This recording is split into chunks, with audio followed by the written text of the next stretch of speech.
Boa noite, irmãos. Quero saudá-los em nome do Senhor Jesus. Agradecer o convite para estar aqui nessa noite com vocês, cultuar esse Deus maravilhoso, cujos louvores já entoamos. Hoje à noite eu quero falar de um tema que é muito querido ao meu coração, creio que é ao seu também, que é a graça de Deus. E para isso, eu queria que você abrisse sua Bíblia na carta de Paulo aos Efésios, capítulo 2. Faremos a leitura do verso 1 até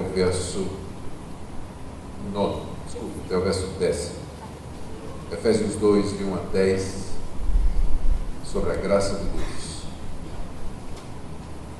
Diz assim a palavra do Senhor: Ele vos deu vida, estando vós mortos nos vossos delitos e pecados, nos quais andastes outrora, segundo o curso desse mundo, segundo o príncipe da potestade do ar, do espírito que agora atua nos filhos da desobediência, entre os quais também todos nós andamos outrora, segundo as inclinações da nossa carne, fazendo a vontade da carne e dos pensamentos, e éramos por natureza filhos da ira, como também os demais.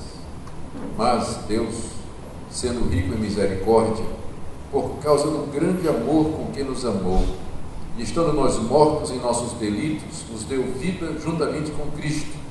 Pela graça sois salvos. E juntamente com Ele nos ressuscitou e nos fez assentar nos lugares celestiais em Cristo Jesus, para mostrar nos séculos vindouros a suprema riqueza da sua graça e bondade para conosco em Cristo Jesus. Porque pela graça sois salvos, mediante a fé. Isso não vem de vós, é dom de Deus, não de obras, para que ninguém se glorie, pois somos feitura dele, criados em Cristo Jesus para boas obras, as quais Deus de antemão preparou para que andássemos nelas. Até aqui a leitura da palavra de Deus. Falar sobre graça é sempre muito gostoso ao meu coração, porque quanto mais velho eu fico, mais eu descubro a profundidade e a complexidade do pecado na minha própria vida. Mais novo, quando eu me converti, eu tinha sido salvo pela graça, mas pouca consideração tinha dado a isso. À medida que os anos passam, especialmente quando os filhos chegam e outras responsabilidades vão vindo, como que Deus usa tudo isso para nos lembrar que tudo é favor imerecido da parte dele. Que se nós temos alguma coisa foi porque dele nós recebemos e não por mérito, qualquer coisa que nós tenhamos feito ou qualquer coisa que nós mereçamos.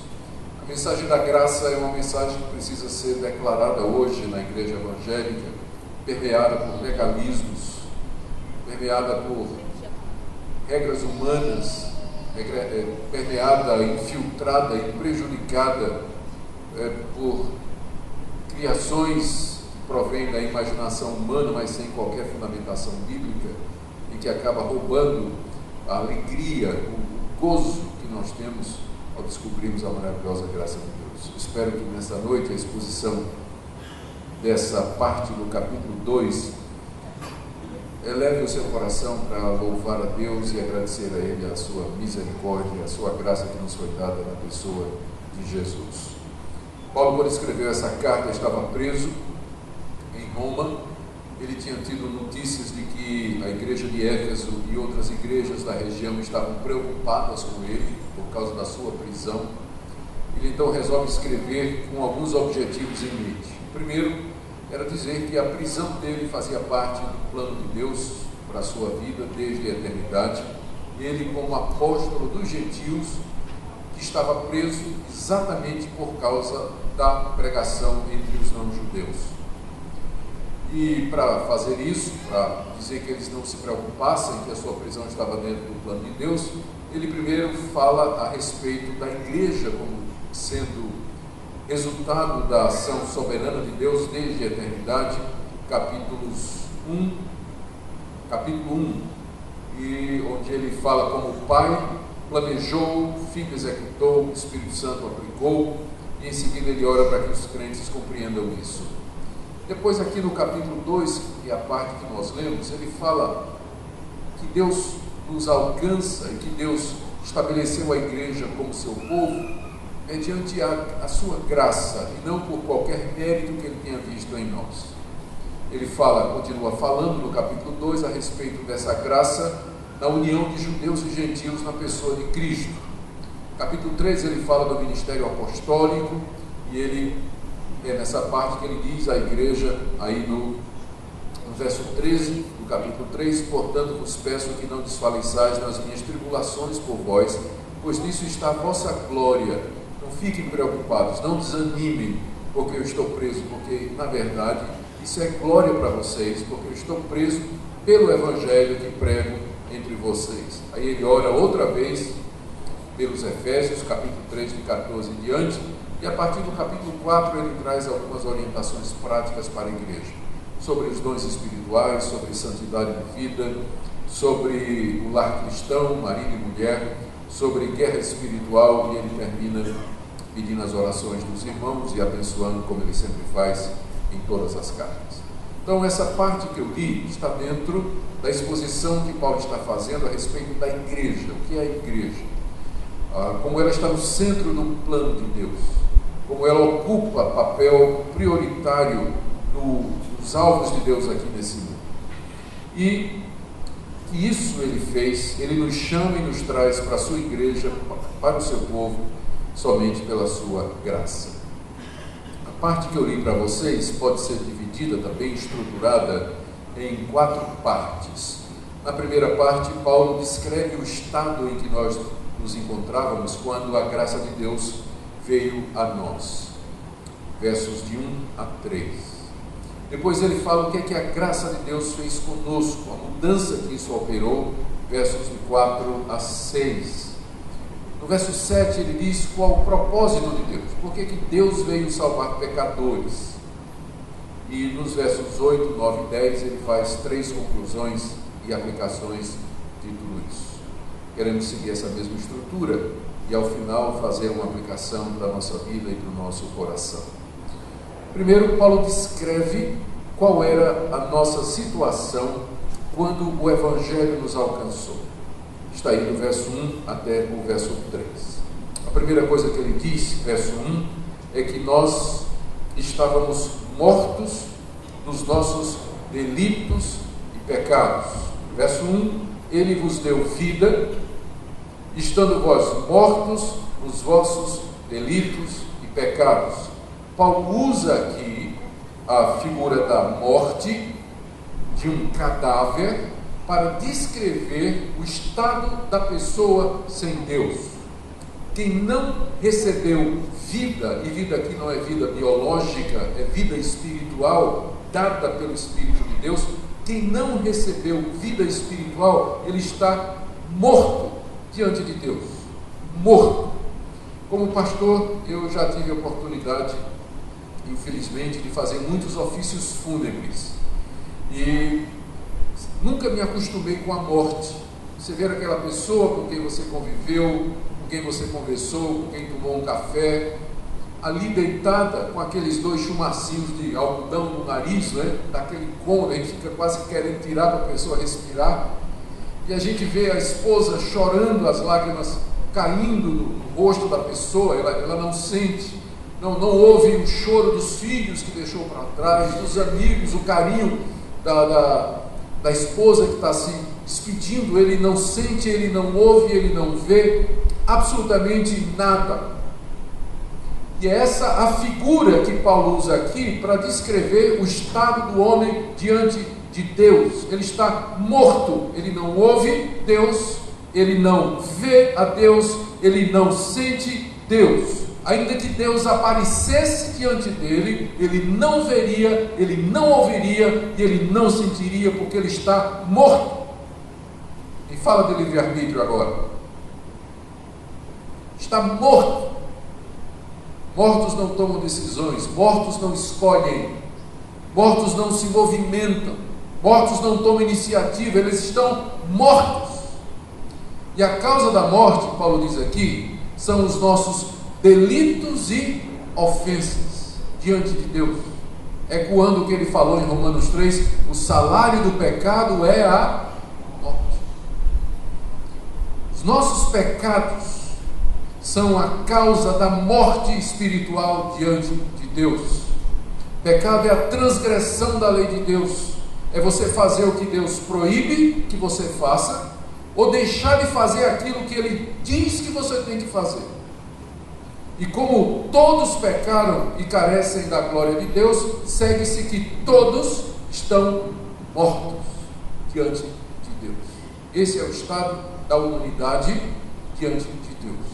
E aqui nós já vemos uma grande diferença entre a avaliação e o diagnóstico que o cristianismo bíblico faz da natureza humana, comparada com algumas religiões ou algumas seitas evangélicas que costumam dizer que o ser humano é intrinsecamente bom e que ele é capaz de por si mesmo conhecer a Deus, de onde nasce aquela teologia da autoajuda. Olha para dentro de você, a solução está dentro de você, examina o teu coração, ouve o teu coração. Nada mais contrário à Bíblia do que esse tipo de teologia de autoajuda, porque a verdade sobre nós é essa, de morte espiritual. Não existe neutralidade aqui, não existe alguém meio morto em coma, é morto mesmo em delitos e ofensas. Ele ouve o Evangelho, mas não entende. Ele lê a palavra de Deus, mas não percebe. Mas pior do que isso, né? A coisa vai ficando pior, porque Paulo diz mais. Primeiro ele usa a figura da morte para descrever o nosso estado. Em seguida ele fala que nós somos escravos de três realidades. Ele fala, no final do verso 1, estamos mortos nos vossos delitos e pecados, nos quais andastes outrora, segundo o curso desse mundo. Mundo aqui não significa um mundo natural com suas belezas, praias, vales, montes, animais, céus e terra, cosmos. Não é nesse sentido. Mas o mundo aqui é o conjunto de valores, pensamentos, ideias e atitudes dessa humanidade que está morta e que não conhece a Deus. Porque eles estão mortos espiritualmente, mas vivos biologicamente. Então, pessoas que estão mortas espiritualmente diante de Deus, contudo, elas se organizam, elas vão para o trabalho, elas se divertem, elas fazem transações comerciais, elas inventam coisas, elas compõem música, elas vão de um lugar para o outro, elas se relacionam, elas se casam, elas têm filhos, mas Deus não faz parte da vida delas. Então, esse conjunto de atividades, de valores, de costumes e práticas da humanidade sem Deus, é isso que a Bíblia chama de mundo. E diz que antes que Deus nos desse vida, nós andávamos segundo o curso, o caminho desse mundo. Nós íamos com a multidão. Não só estávamos mortos, mas escravo da cultura, escravo do costume, escravo da maneira de ser da humanidade. Muito embora as pessoas gostam de pensar que elas são livres. Não são livres. Elas andam segundo o curso desse mundo. Elas seguem no caminho dos pecadores, elas vão na multidão. Elas vão seguir a última moda, vão seguir a última ideologia, vão curtir a última música, vão assistir o último filme, são manipulados, instruídos, cabeça feita, indoutrinados. Além de mortos, eles são escravos do mundo, o que é pior. Diz Paulo aqui, ainda no verso 2, andastes outrora, segundo o curso deste mundo, segundo o príncipe da potestade do ar, do espírito que agora atua nos filhos da desobediência. Além de morto, escravo do mundo, escravo do diabo. Andaste segundo o príncipe da potestade do ar, o espírito que agora atua nos filhos da desobediência. Ele está falando de Satanás, que é definido aqui como sendo o príncipe dos poderes aéreos, o comandante das legiões de demônios invisíveis, chamados do ar ou aéreos por causa da sua natureza invisível e imaterial. Os demônios não têm corpos, eles não são visíveis, mas eles são bem reais. E as pessoas que estão mortas para Deus por causa dos seus delitos e pecados e que andam escravizadas do mundo, elas também andam segundo a atuação do diabo. Veja como Paulo diz, esse espírito que agora atua nos filhos da desobediência. Você percebe que ele está nos chamando aqui de filhos da desobediência. A má notícia para você é que não são todos que são filhos de Deus. Tem os filhos da desobediência. Por que eles são chamados de filhos da desobediência? Porque eles são filhos do primeiro casal que desobedeceu a Deus. Deus criou Adão e Eva, fez com eles um pacto, uma aliança e os testou, colocando no jardim uma árvore da qual ele disse: não comam. O primeiro casal desobedeceu a Deus, por isso os filhos desse primeiro casal são filhos da desobediência. Você é filho da desobediência porque é filho de Adão e Eva. Eu sou filho da desobediência porque sou filho de Adão e Eva. A humanidade toda diante de Deus é filha da obediência. A nossa raça já vem a esse mundo como descendente de um casal desobediente. E é isso que dá a Satanás a porta para atuar nos filhos da desobediência. Como disse Lutero, o ser humano é uma besta, ou montado por Deus ou por Satanás. Não tem meio termo aí. Lutero é um alemão bem desbocado, né? Então ele tinha umas figuras assim bem descritivas, né? Que a gente pega a ideia na hora.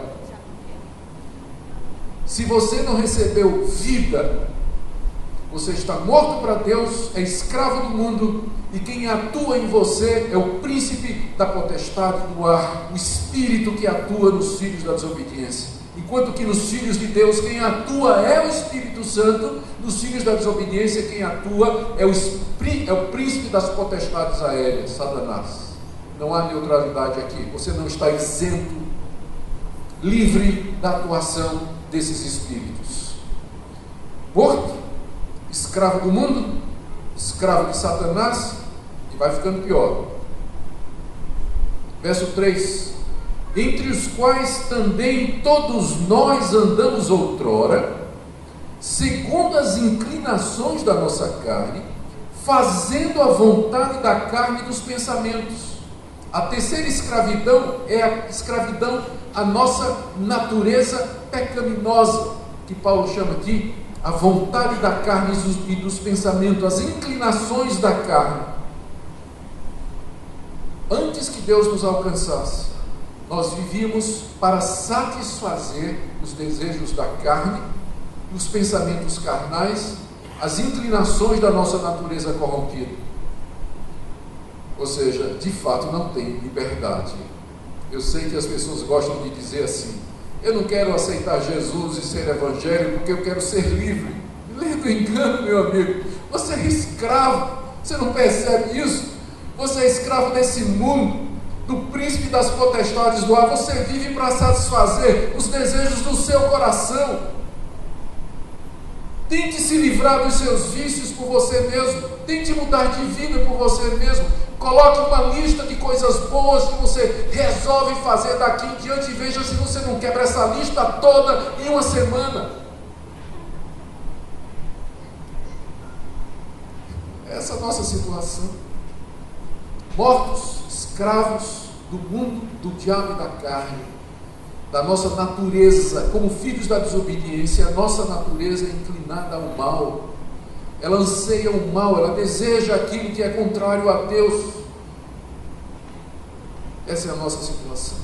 E, para fechar, não com chave de ouro, Paulo ainda diz, ao final do verso 3, que éramos, por natureza, filhos da ira, como também os demais. Se filhos da desobediência, então filhos da ira, porque toda desobediência será castigada por um Deus justo que se ira diante do pecado da sua criatura. Um Deus que está irado com a desobediência da sua criatura. Por isso, nós já chegamos a esse mundo não somente como filhos da desobediência, mas também já chegamos debaixo da ira do Todo-Poderoso, filhos da ira. Se você me perguntar o que é que você precisa fazer para ir para o inferno, a resposta é nada. Você já nasceu a caminho toda a sua vida, morto, escravo, filho da ira, debaixo do juízo de Deus. Essa é a descrição que a Bíblia dá consistentemente, de Gênesis a Apocalipse, da situação do ser humano. Em nenhum lugar a Bíblia diz ou se refere ao ser humano dizendo que ele é bom por natureza, que ele tem algum merecimento diante de Deus, que ele pode fazer alguma coisa boa, que Deus receba algum mérito, que ele vai de Deus receber algum favor porque teve merecimento. Você não vai encontrar em nenhum lugar da Bíblia, do começo ao fim, qualquer declaração desse sentido. Por isso, quando você ouvir um pregador, quando você ouvir um televangelista, quando você ler alguma coisa que sugira que há em você alguma coisa que mereça qualquer coisa de Deus, saiba que é mentira. Não há em você e em mim absolutamente nada que obrigue Deus a nos fazer o menor favor.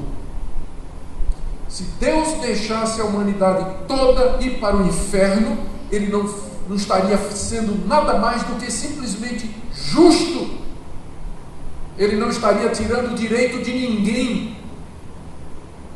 Porque se você disser para Deus assim: Deus, eu quero que o Senhor seja justo, o Senhor me deu o meu direito, então se prepare para uma eternidade no inferno, porque é isso que você merece, é isso que eu mereço. Nenhum de nós merece absolutamente nada de Deus, a não ser o juízo e a condenação. É contra esse pano de fundo tenebroso, realista da humanidade, que Paulo joga em relevo a graça de Deus. Porque agora você pode entender o Evangelho. Agora você está em condição de entender o que é o Evangelho. Só quando você tem essa perspectiva real da natureza humana, da sua natureza, é que você pode entender o Evangelho. As palavras mais importantes da passagem que eu li estão aqui no verso 4. Mas Deus. São as duas palavras mais importantes de toda a passagem. Mas Deus. O mas Deus introduz na história humana a intervenção divina. Essa é a situação. Mas Deus fez alguma coisa. Deus não nos deixou na situação em que nós nos encontrávamos. Éramos mortos, escravos do mundo, do diabo e da carne, filhos da desobediência e filhos da ira. Mas, apesar de tudo isso, de sermos filhos da desobediência, filhos da ira, merecemos o castigo de Deus, mas Deus fez alguma coisa. E o que é que Ele fez? Aqui, né? Agora sim, verso 4. Deus, sendo rico em misericórdia, e por causa do grande amor com que nos amou, apesar de nós sermos o que somos, e estando nós mortos em nossos delitos, Ele nos deu vida juntamente com Cristo. É aqui que está a graça de Deus, que Ele veio ao nosso encontro, quando nós não merecíamos nada a não ser a justa condenação, e graciosamente nos deu vida, a mortos como você e como eu. Paulo diz aqui no verso 4, que Deus fez isso porque Ele é rico em misericórdia. Ele não somente é um Deus santo e justo que se ira contra o pecado, mas Ele é também um Deus que não somente é misericordioso, mas rico em misericórdia. A sua misericórdia é tão grande quanto a maior fortuna que você puder imaginar. É o seu tesouro mais precioso, a sua misericórdia. O que é misericórdia? Talvez eu devesse ilustrar com uma historinha que aconteceu comigo, perdoe se eu contar uma história pessoal. Eu não gosto muito de contar coisas da minha vida no sermão, né? Eu sei que tem quem gosta, mas a gente acaba atraindo atenção mais para a gente do que para a pregação. Mas para ilustrar, eu, depois que me converti em 77, aliás, depois que a graça de Deus me alcançou em 77, eu tinha 20 e poucos anos de idade, pode fazer as contas, eu tenho 58. Então, eu fui pregar o evangelho no interior de Pernambuco, numa cidade chamada Gamileira. Era solteiro naquela ocasião, não queria casar, queria ser como o apóstolo Paulo, pregando o evangelho em todo lugar. Pensava que tinha um dom do celibato até o dia que eu encontrei e vi a minha esposa, né? Mas naquela época eu estava crente que eu ia viver sozinho mesmo. E fui morar num sobrado, aluguei um primeiro andar na rua principal da cidade de Gamileira, e fui morar sozinho, fazia minha comida, lavava minha roupa, e todo dia estava evangelizando na cidade, de porta em porta, pregando na praça, trabalhando, pregando o evangelho. E uma noite, lá no sobradinho, né, tinha uma despensa onde eu colocava a comida. Uma noite eu acordei com aquele barulho, que é o terror de toda dona de casa. É o barulho de rato roendo alguma coisa na despensa. Aquele barulho, assim, rapaz, tem rato aqui. E aí eu fui, acendi a luz, olhei, não vi nada.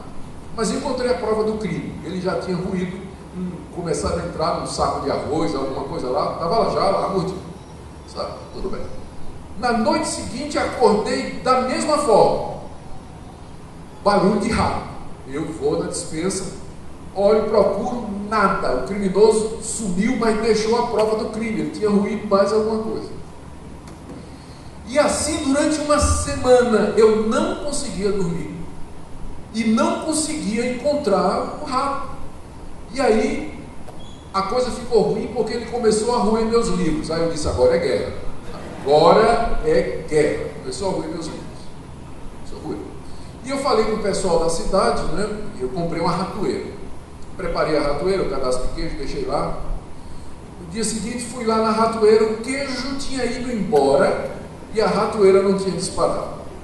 Aí o pessoal lá da congregação que estava nascendo disse, pastor, isso é uma catita, isso é um ratinho muito popular aqui na zona canavieira, é um ratinho desse tamanho, um pouco maior do que uma barata.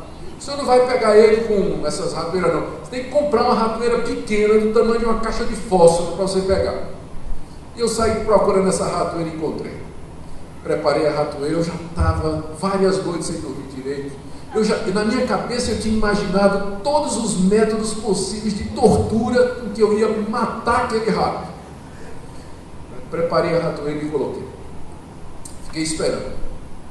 Para lá de meia-noite, pá! Entrei na despensa, acendi a luz, de fato, a ratoeira pegou. Ele era tão rápido que a ratoeira o pegou pela pata traseira, pegou no fim da pata traseira. Ele estava preso, estava morto. Levantei aquele rato, né? Gente, aquele rato olhou para mim. Estou falando sério.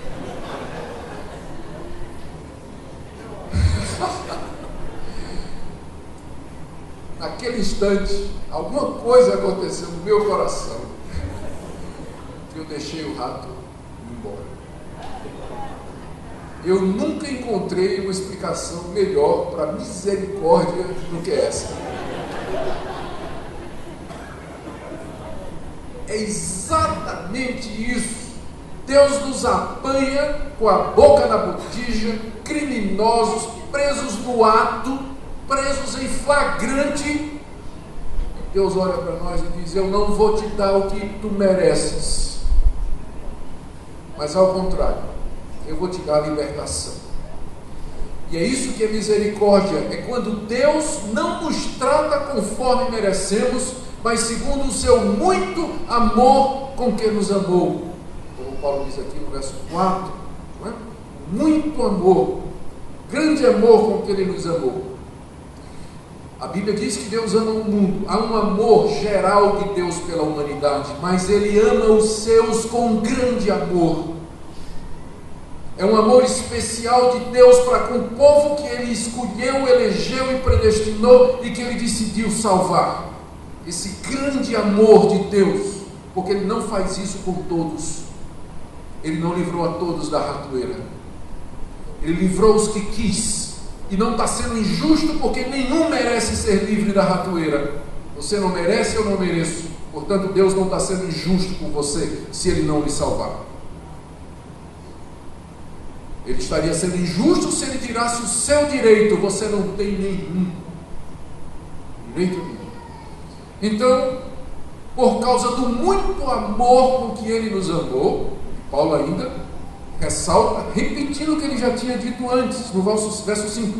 E estando nós mortos em delitos, que ele já tinha dito no verso 1, aí ele diz o que Deus fez, 3 coisas, cada uma delas correspondente ao quadro terrível que ele pintou no início.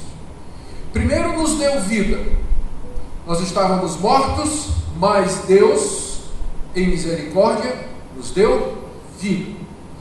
Esse ato de Deus nos dar vida foi independente de nós. Ele soberanamente veio em nossa vida pela pregação, pela palavra de alguém, pela leitura da Bíblia, por ouvir um cântico, e Deus, pelo seu Espírito Santo, veio e deu vida.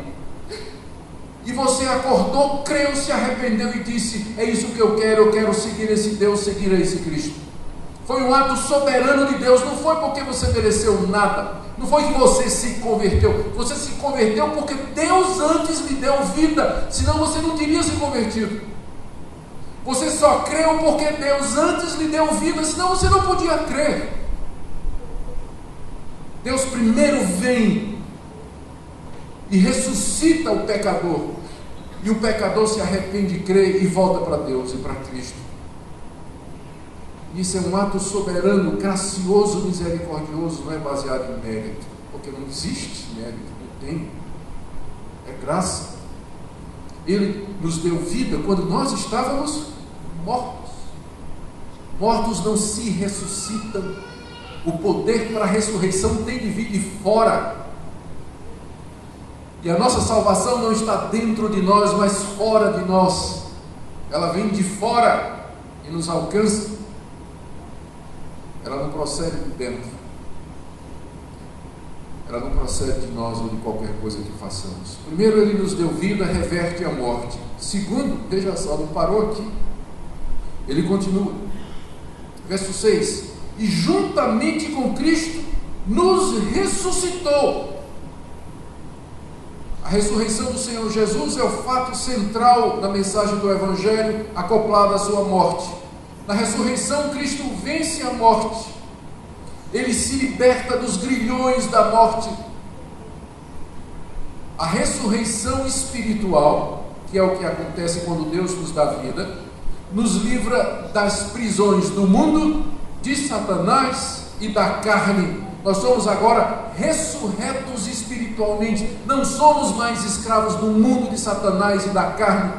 Porque da mesma forma que Cristo na ressurreição rompeu os grilhões da morte, venceu o inferno, venceu Satanás e venceu o mundo, também Deus graciosamente, quando Ele nos dá vida, nos ressuscita e nos liberta das peias do mundo, da carne e de Satanás. Ele está revertendo toda a situação, você está percebendo, não é? E a última coisa que ele diz aqui é que Deus nos fez assentar nos lugares celestiais em Cristo Jesus. Deus está assentado no trono do universo, nos lugares celestiais, no mundo invisível, espiritual, onde Ele reina supremo e soberano. E ao seu lado está sentado Jesus Cristo, príncipe herdeiro, que haverá de herdar todas as coisas. Deus tomou-nos, mortos e escravos, e nos fez assentar à sua direita em Cristo Jesus.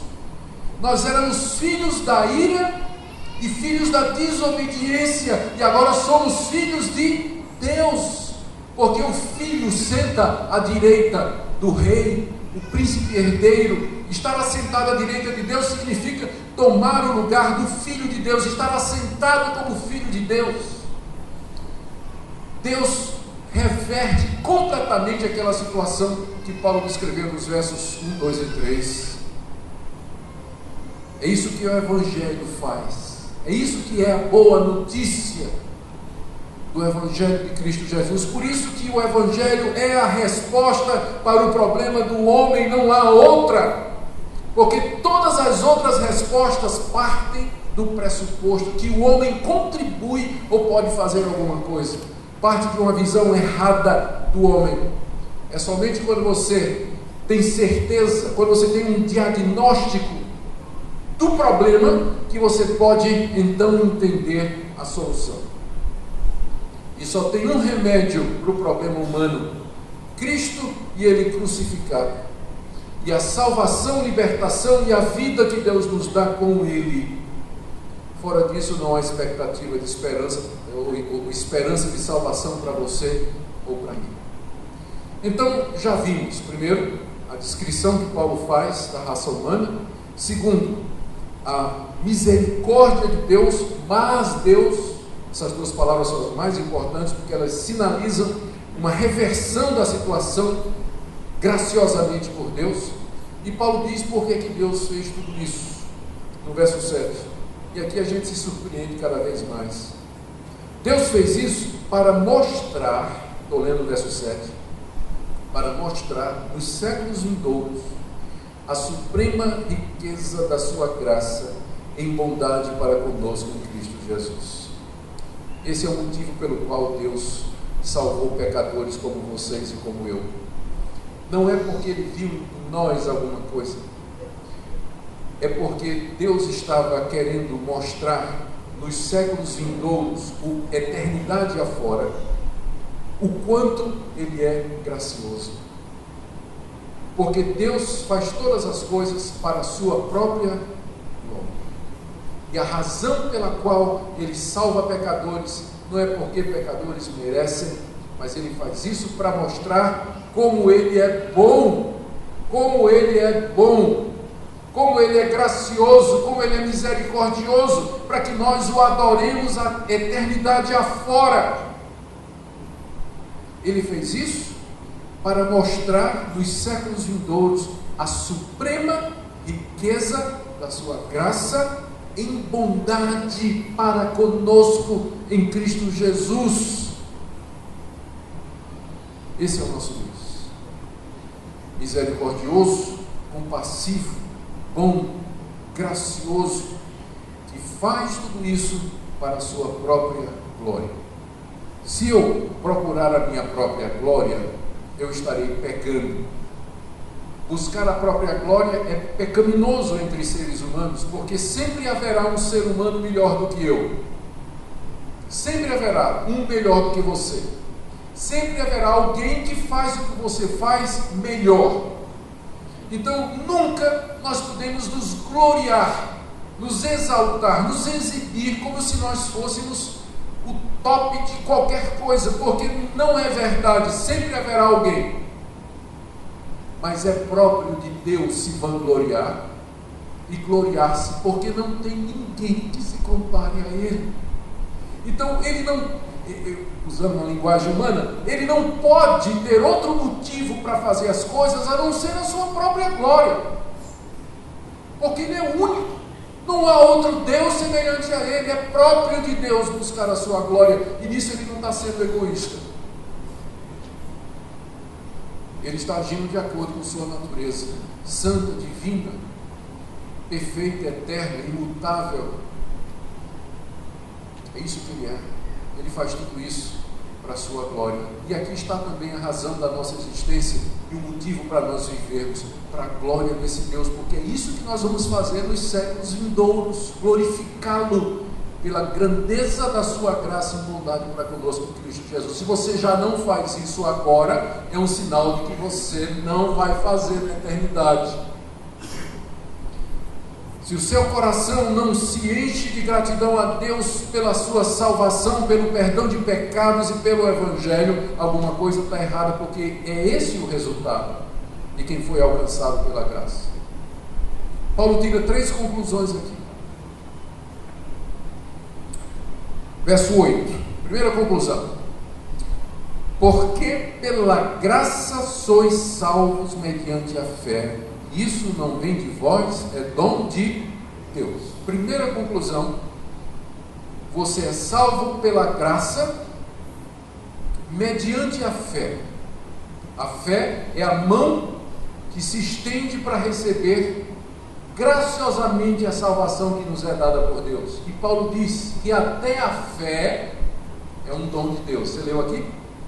Pela graça sois salvos por meio da fé. E isto aqui, o antecedente primário, é fé. Está falando da fé. E isto não vem de vós, é dom de Deus. Até a fé para você aceitar graciosamente a salvação, quem dá é Deus, senão você nunca aceitaria. Primeiro, você não veria necessidade. Eu sou pecador, mas todo mundo é. Eu não sou tão ruim assim. Eu não mereço isso. Deus, você está sendo injusto comigo. O que foi que eu fiz para merecer isso? Se Deus não abrir os olhos, não der vida, desentupir os teus ouvidos e tirar as vendas dos teus olhos, nunca verás teu verdadeiro estado. A fé é a reação do pecador que foi vivificado, que entendeu o seu estado e que, portanto, com a mão vazia, estende para Deus, dizendo: eis-me aqui, pecador miserável.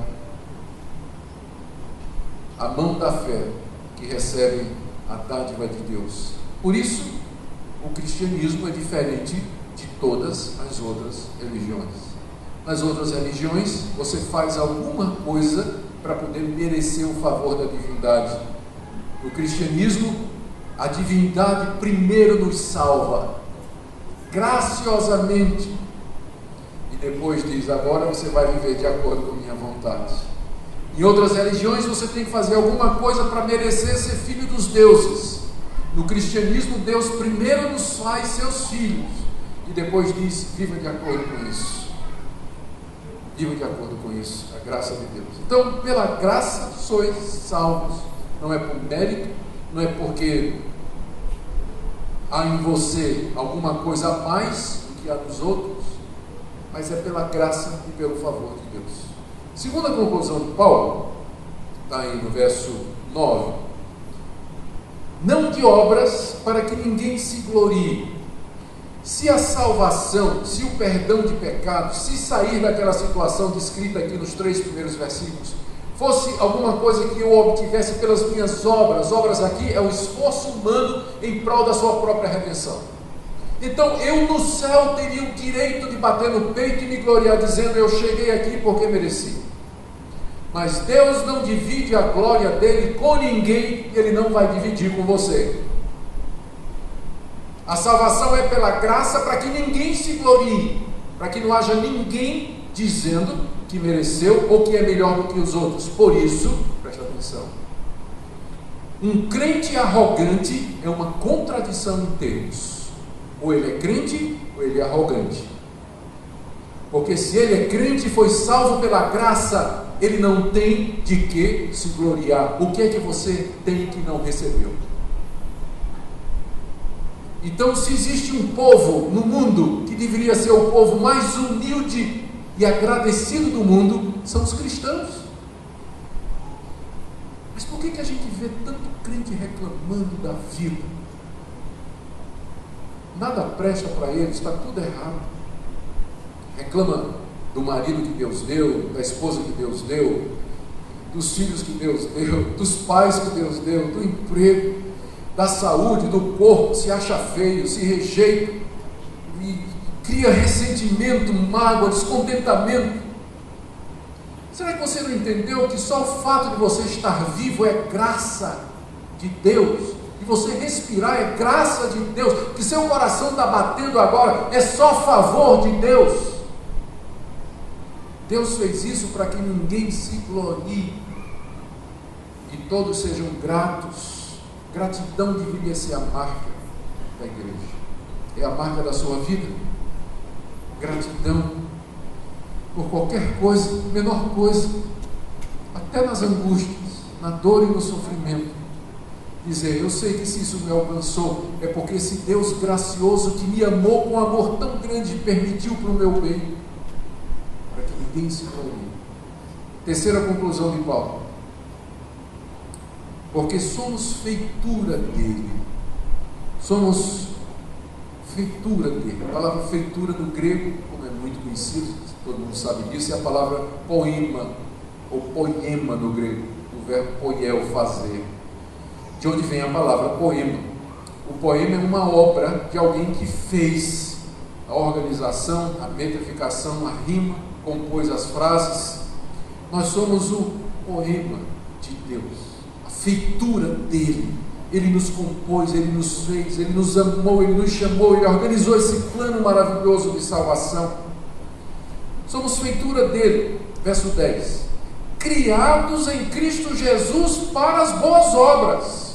Aqui Paulo está fazendo uma ressalva importante, lembrando que tudo isso aconteceu para que nós pudéssemos servir a Deus com as boas obras. Note que as boas obras, elas não são a causa da salvação, mas o resultado. Fomos criados por Deus para fazer boas obras.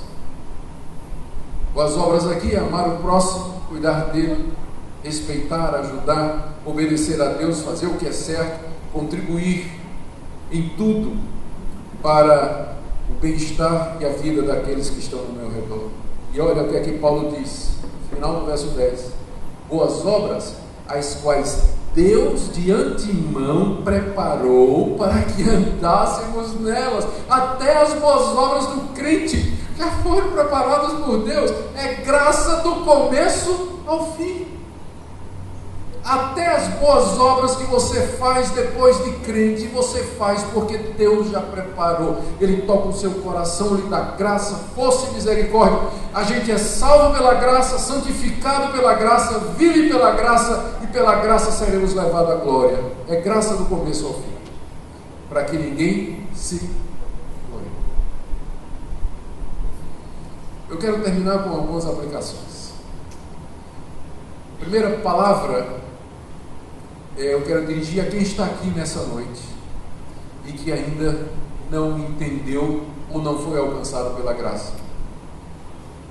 Eu tenho uma declaração para fazer a você que eu ouvi do pastor Paul Washer, achei maravilhoso. Você sabe qual é a pior notícia da Bíblia? Sabe que é a pior declaração da Bíblia para você? Deus é bom. Vou repetir. A pior declaração da Bíblia para você é: Deus é bom. Sabe por que é pior? Porque você não é. Você está no universo que foi criado, é regido e controlado por um Deus bom, e você não está em sintonia com esse Deus bom. Você é um pecador que tem desobedecido a esse Deus, tem vivido de acordo com sua vontade, tem quebrado as normas e as regras desse Deus, e portanto você não pode esperar dele senão o juízo, a ira e o castigo eternos. Mas Deus, nele você pode encontrar esse Deus que é bom e que, portanto, por causa da sua natureza boa, não pode concordar com o que é mal. Ele é, por assim dizer, obrigado pela sua natureza santa a punir o pecador. Mas Deus, na sua misericórdia, Ele lhe oferece perdão e reconciliação com Ele na pessoa de Jesus Cristo. Segunda coisa que eu quero dizer para vocês nessa noite é que não receba a graça de Deus em vão. Deus já foi misericordioso com você, não é verdade? Ele lhe alcançou quando você não merecia. Você teve o privilégio de nascer num lar evangélico. Muitos nascem em países onde nunca se ouvirá falar do Evangelho. Você nasceu num lar evangélico, ouviu a palavra de Deus desde que você era criança, frequentou uma igreja, teve pais que oraram por você. Não receba a graça de Deus em vão. Está escrito: buscai ao Senhor enquanto se pode achar, invocai-o enquanto está perto. Não receba em vão a graça de Deus, porque esse Deus que é gracioso, humanamente falando, a paciência dele tem limites. Você só vai abusar dele até um ponto. Só vai abusar dele até um ponto. Isso eu falo aqui para os filhos dos crentes. Os filhos dos crentes. Não receba a graça de Deus em vão.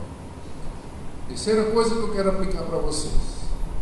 Jesus uma vez contou a história de um homem que devia R$1 milhão.